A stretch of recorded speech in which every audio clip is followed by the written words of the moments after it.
I want to, have a great season and go to the NFL and make a lot of money. We're less than 2 weeks away from the start of the 2020 Temple football season, and as you can see, some players are even looking further ahead than that. More AAC football got underway over this past weekend, but there's just one problem. 2 teams in the conference have yet to play a game. We'll take you through all of that and give our predictions on the Owls 2020 season. Inside the Nest starts right now.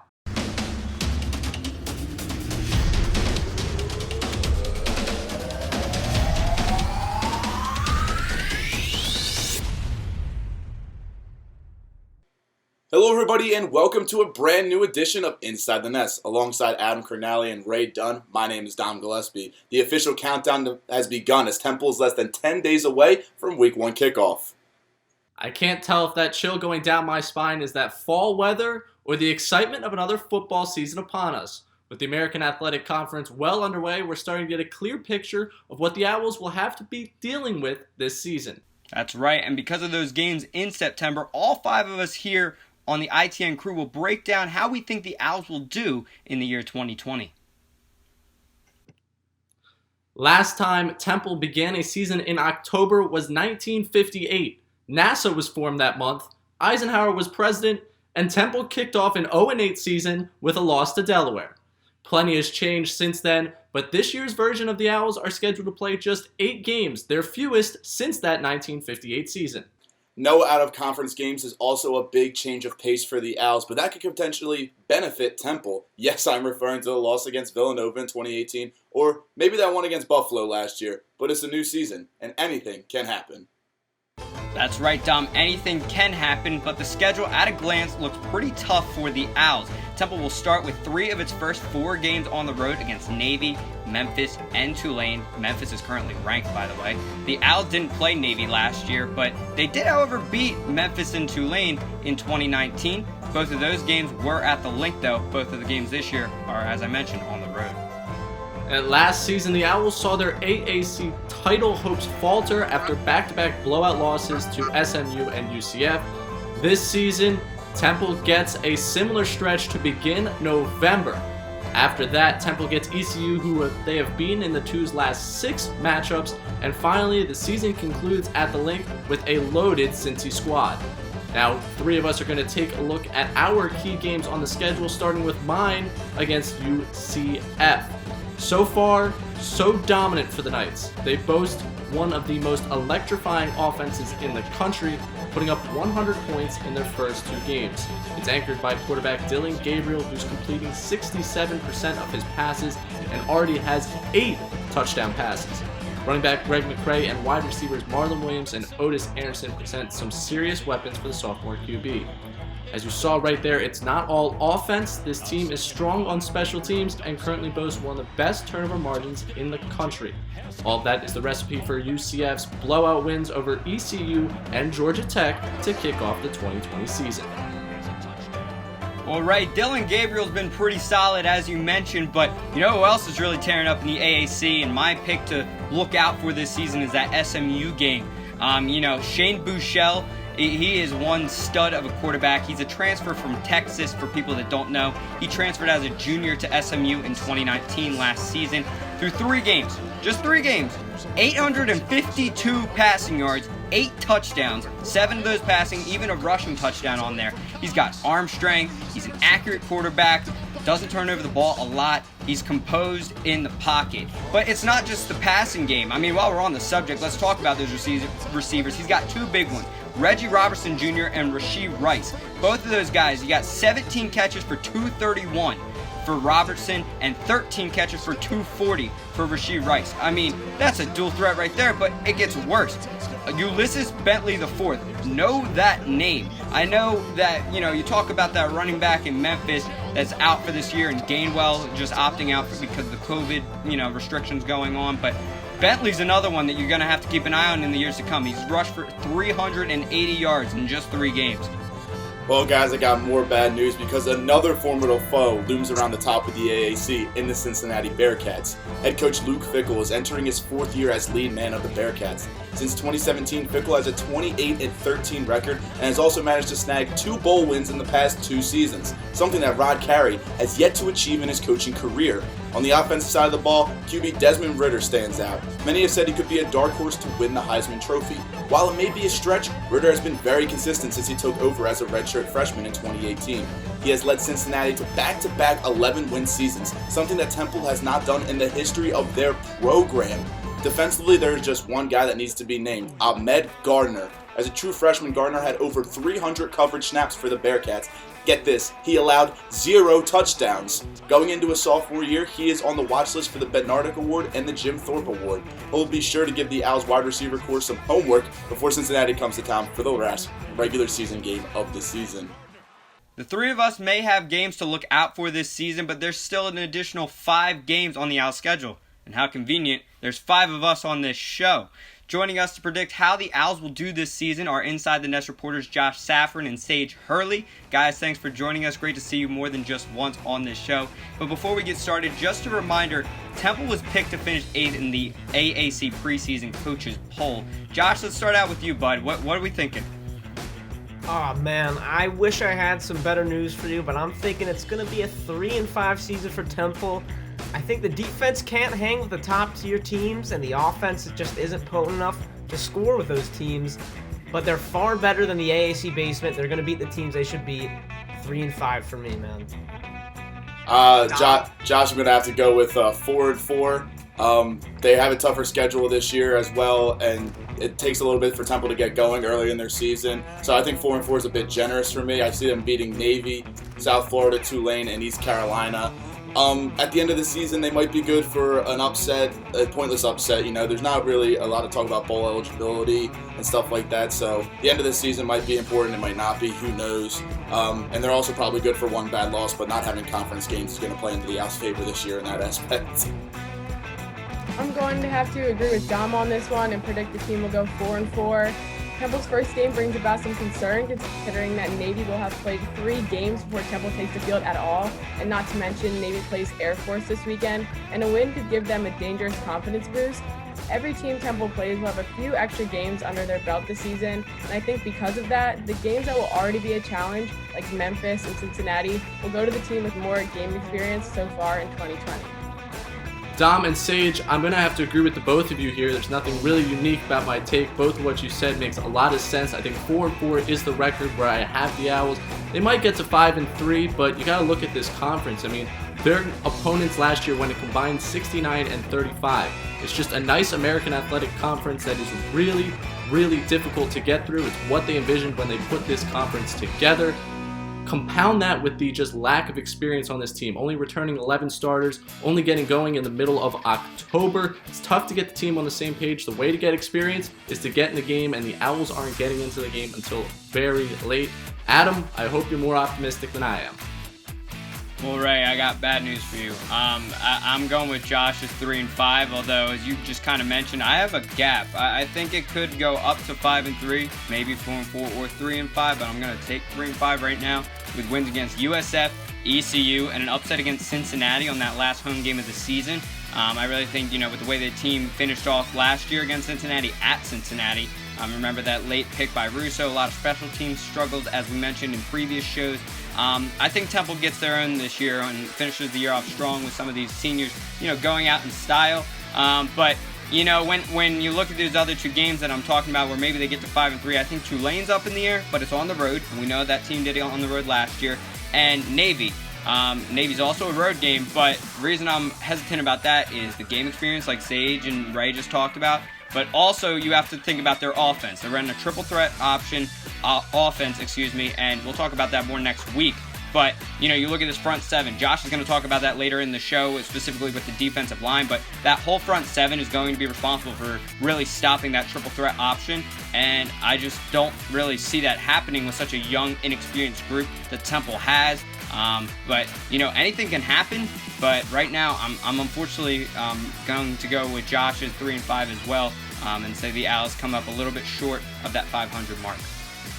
Well, it's probably best for the Temple Owls that none of us really know what we're talking about. Listen, I could talk about how the season could shake up all day long, but we're up against our first break.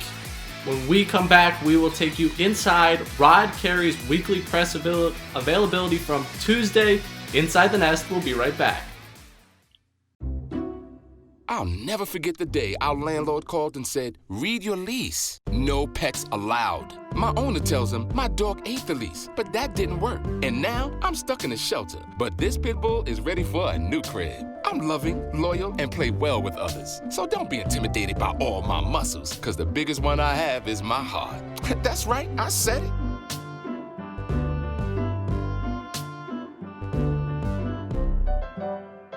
Welcome back to Inside the Nest. Rod Carey met with the media for his weekly presser on Tuesday. Here's an overview of what the Owls head coach had to say as the team enters the home stretch of preparation for this season. You get to a point where you practice so much in preseason, this happens in normal years too, where you're really done with your evaluation parts, excuse me, of your team. You really can't evaluate the next part of your team until you play. And that's where we are with this right now. So I feel good about where we are. We've had 0 positives, and we're starting to amp up our testing right now. So, and, you know, Randall will be back there for kicks too, you know, Amir. I mean, we have good skill that can do those things. So, but Jaden will be the guy, you know, he just is a great knack for the ball in the air. But as far as where we are in recruiting, the amount of commitments that we have, you know, we're on target as if this year was a normal year in recruiting. And I think you can look across at those recruiting websites and see that I think almost everybody is.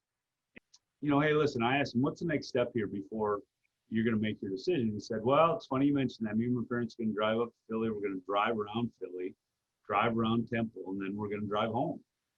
And I said, no, that's about all we can do because we don't have tours going on. We can't see you. I can't meet you, all those things. And they did. And then Sunday he called and committed. So people are very resourceful at getting the information. We've been very resourceful on giving the information. So While we are on the topic of Temple coaches, former Owls head coach Matt Rule brought home his first NFL victory this past Sunday when the Carolina Panthers beat the Los Angeles Chargers. He wasn't the only Owl to show up on the stat sheet though. Tahir Whitehead had a day with 7 tackles and a fumble recovery. Another Owl that showed up, Robbie Anderson, not too shabby either with 55 receiving yards. And after the game, a tradition continued that many Owl fans are quite familiar with. We'll have a new little tradition when we win, if that's all right with you guys. Where's Coach Foley at? Yeah, Foley. Where's Coach Foley? I got a little song. It goes something like this. Sweet Caroline, pop, pop, pop. The time never seems so good, so good, so good. This is to all the coaches, but this is definitely the Coach Rule. Third NFL game, but your very first win. This game ball goes to you.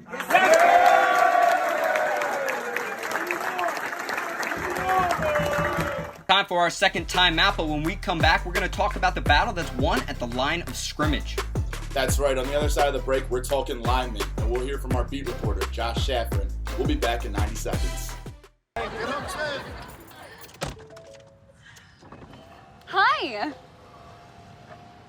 Hoping for a crisp breeze to help keep you alert. Oh, he took a sip of water too. That'll probably help. You were probably gonna turn down the radio too, so you could focus, right? Probably okay isn't okay. Right. If you see a warning sign, stop and call a cab, a car, or a friend. I think the water line is what really drove it home. I blew on him. Welcome back to Inside the Nest. The offensive line was no doubt a strong point of this team in the 2019 season. There's good news and the bad news coming into this year. Bad news first, as always. The Owls forfeited 2 of their starters to the draft, but the Owls do also have 3 returning starters to the unit this year.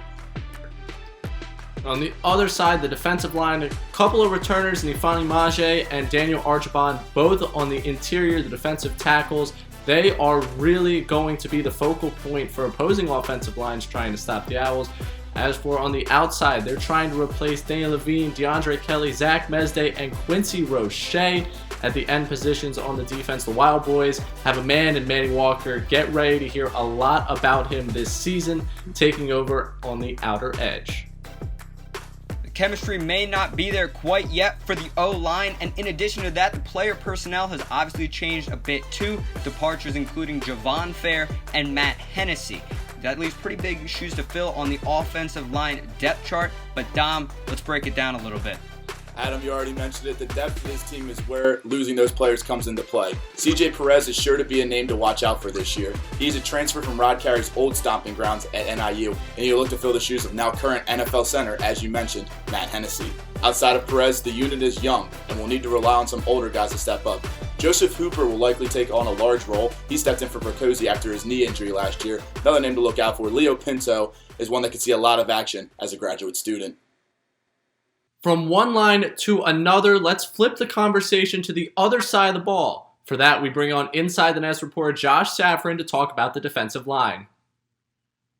Thank you, Ray. And as you guys mentioned, the Owls are trying to recover from a couple of big losses on the O-line. But there is no bigger loss than the one Temple took on the defensive side of the trenches. Going into the season, it's no secret the Owls have some question marks on the defensive side of the ball. The biggest question: how do you replace one of the best edge rushers in the entire country? That's the question Coach Carey and his staff will have to answer following the transfer of defensive end Quincy Roche. While there won't be any quick fix, it certainly doesn't hurt to have two returning players with NFL potential on the line. Number 88, Ifeanyi Maji, and single-digit D tackle Dan Archibong. Me and Dan complement each other very well. Sometimes we just look at each other and we know what to do. Like, we just nod our heads and we just get after it. I want to, have a great season and go to the NFL and make a lot of money. Yeah, Ifeany's a great player. He's a big twitch guy, really fast, side to side, explosive. So, the sky's the limit for him. Same with me. I'm up there too. I'm not discrediting myself or putting the crown on him or anything like that. It's a start, but Archibong and Maji won't be able to fill the gap on the defensive line by themselves. This unit looks to add more depth in the form of a healthy Evan Boozer, who was sidelined the past 2 years due to a knee injury, and transfer student Manny Walker, a nightmare, an edge rusher from Wake Forest, who's already receiving high praise from his teammates. Take the cameraman out. Brought more of, I would say, different style of pass rush. He has a great long arm. He has a great stab to a rip. So it's different varieties of pass rush moves along the defensive end position. I know I'll never be the most athletic. I'll never be the biggest. I'll never be the fastest. I'll never be the strongest. But I will be a kid that's going to work my ass off as hard as I can for as long as I can. That's my whole sort of way of thinking when it comes out to doing anything in life. This defensive line just may be the X factor in the Owls season. If this line relies on their talent alone, they'll probably find themselves on the wrong side of 500, like I mentioned earlier. But if the whole unit brings a mentality like Evan Boozer's, they can disrupt an offense and turn a couple of close losses into wins. Obviously going to be a lot to watch for on both sides of the ball this year. Thank you so much, Josh. But when we come back, it's the best 5 minutes of my week. That's right, we're going no huddle, and you do not want to miss it. You're watching Inside the Nest. Well, Thomas, you've got pre-diabetes. But with more exercise and a change in diet, it can be reversed. I've tried exercising. It just makes me hungry for bacon. I love bacon, too. And who really likes to exercise? Not me. Me neither. Nobody. So we're good? What? Oh, you still have pre-diabetes. Big time.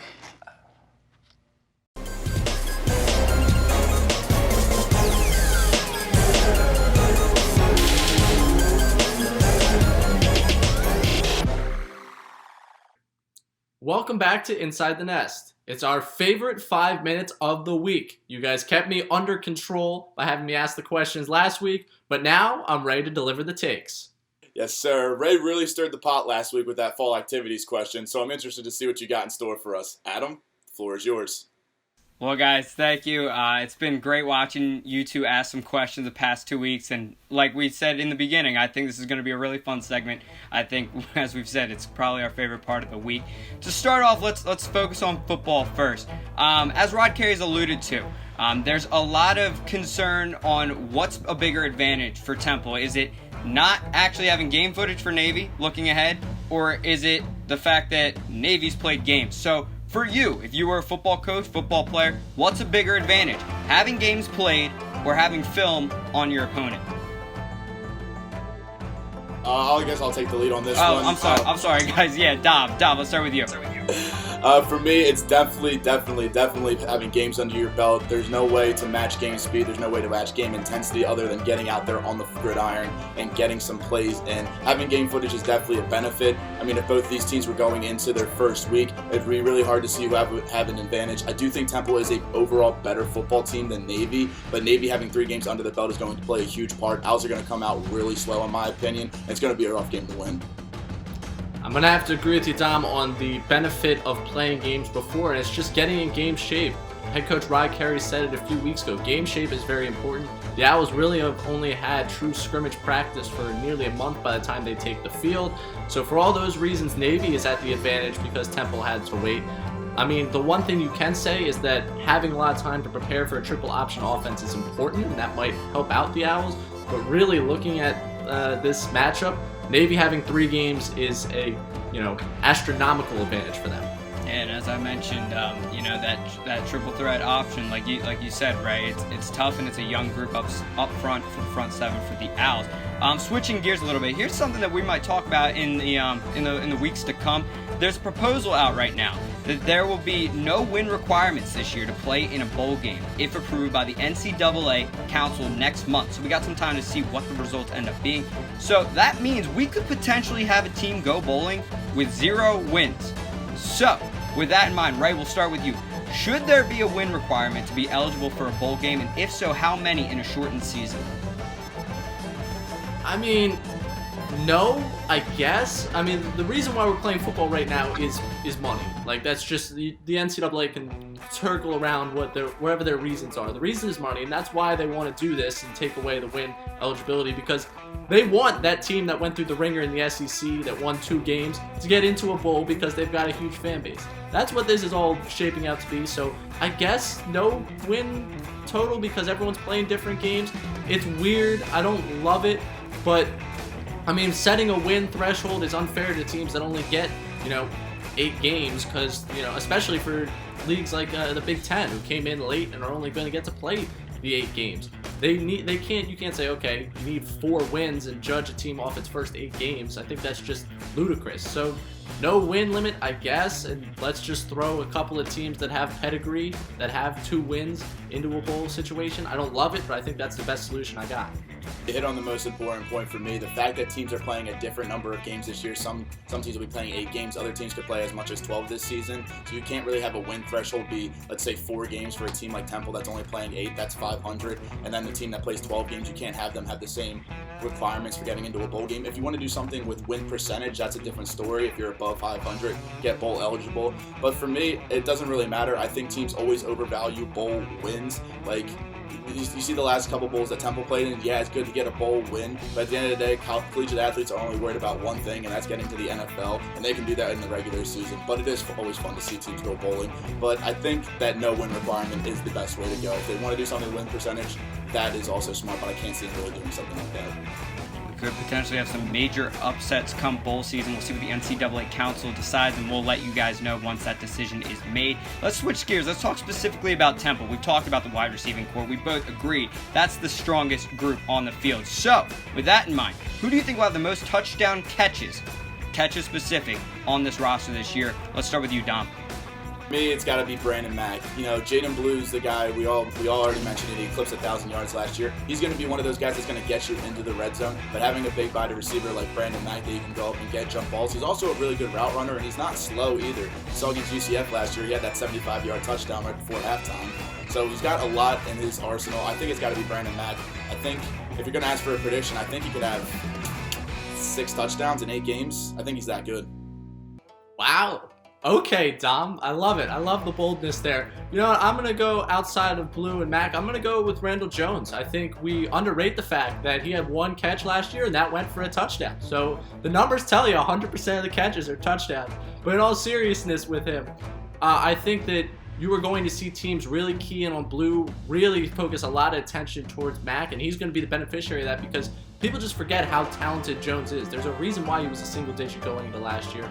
I think he is a tremendous football player, and he's going to work his way into getting, I'll say, 5 touchdowns this season. I think he'll really get things going and reestablish himself as a key part of this offense.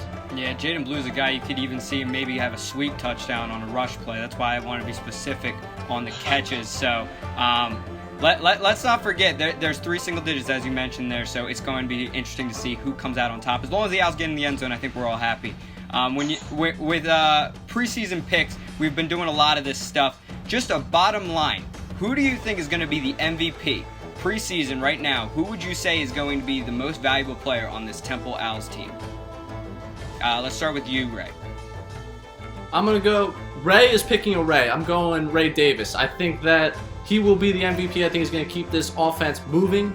I think that last season you could argue outside Blue, he was the most important piece of that offense, and I think he's just going to continue to build, continue to move forward. He mentioned trying to be an all-around back, and I think he's going to have to be with how inexperienced that running back room is. And the offense is going to have to take another step forward this year, and I think Davis is that key piece to be the MVP of the team. I'm going to go on the other side of the ball, Ray. I'm going to go with a player that we all know and love, Isaiah Graham-Mobley. He's been plagued by injury a little bit the past 2 years, but he did earn a single digit before the start of last season. He played a great game against Georgia Tech, one of the most impressive plays I've seen. He punched the ball out right before Georgia Tech's quarterback got into the end zone, and he's been playing special teams since he was a sophomore. I really think the defense is going to need to step up. Linebacker group lost a lot of talent. I think IGM is the perfect guy to do that. He can stop the run. He can get out in the flat, stop some passes. He's a really athletic, big-bodied linebacker. I think he's going to be great this season.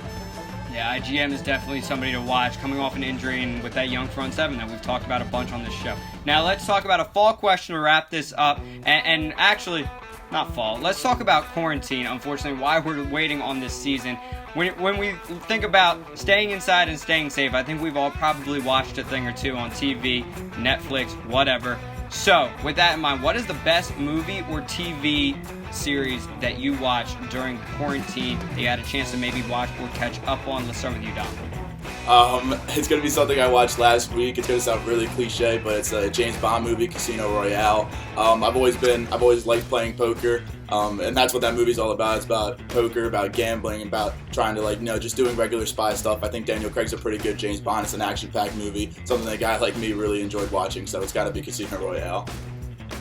I'm going to go with Community, the TV series. I got through it. The first 3 seasons were tremendous. I'm working on the 4th right now. That was a big quarantine show for me. Get home from work, nothing to do, nowhere to go. Well, time to watch some Community. I think it's fantastic. I think it's hysterical. Donald Glover is the most talented man in the world. Prove me wrong. So yeah, that's what I'm gonna go with. That was a good question. Maybe think about that one for a second. But yeah, let's go Community.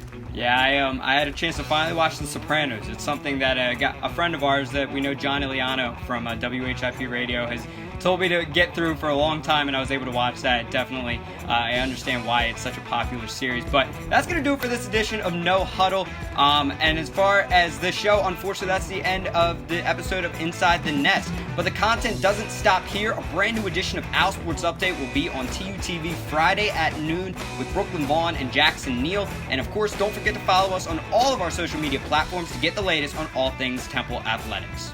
And remember to tune in next week for a full Week 1 prediction and an in-depth opponent breakdown, and of course, more No Huddle. See you back here, same time, same place next week. Until then, for Dom Gillespie and Adam Cornelli, I'm Ray Dunn. Thanks for watching.